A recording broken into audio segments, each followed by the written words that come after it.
श्रद्धेय महानुभावों, शोधन और परिमार्जन में हमारा जीवन है और शोधन और परिमार्जन के लिए व्रत की आवश्यकता है और व्रत की आवश्यकता के लिए वेद शास्त्रों के अंदर जो मानव मात्र के कल्याण की बात कही जा रही है, वहाँ अपने हृदय में विचार करने की आवश्यकता है, अपने मस्तिष्क में विचार करने की आवश्यकता है। मुझे याद है, कोई व्यक्ति संस्था का प्रधान है, कोई व्यक्ति संस्था का मंत्री है और वहाँ पर वेद मंत्रों की कथा चल रही है। वह मंत्री, वह प्रधान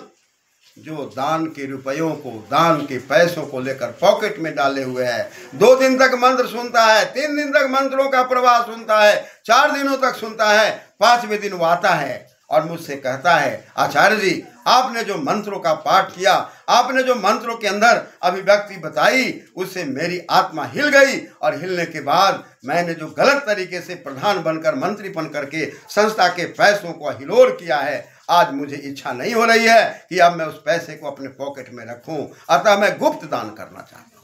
इस प्रकार की प्रवृत्तियां पैदा होती हैं जब आपका मन झकझोर जाता है, जब आपकी बुद्धि झकझोर जाती है, जब आप आत्मा की ओर चलते हैं, निर्मलता की ओर चलते हैं, पवित्रता की ओर चलते हैं, तब आपके किए गए कर्म स्वयं आपको सताने लगते हैं। परिणाम उत्तराधिकारी भी उसके अंदर सुरक्षित नहीं रह पाता। इसलिए चित्त की मलिनता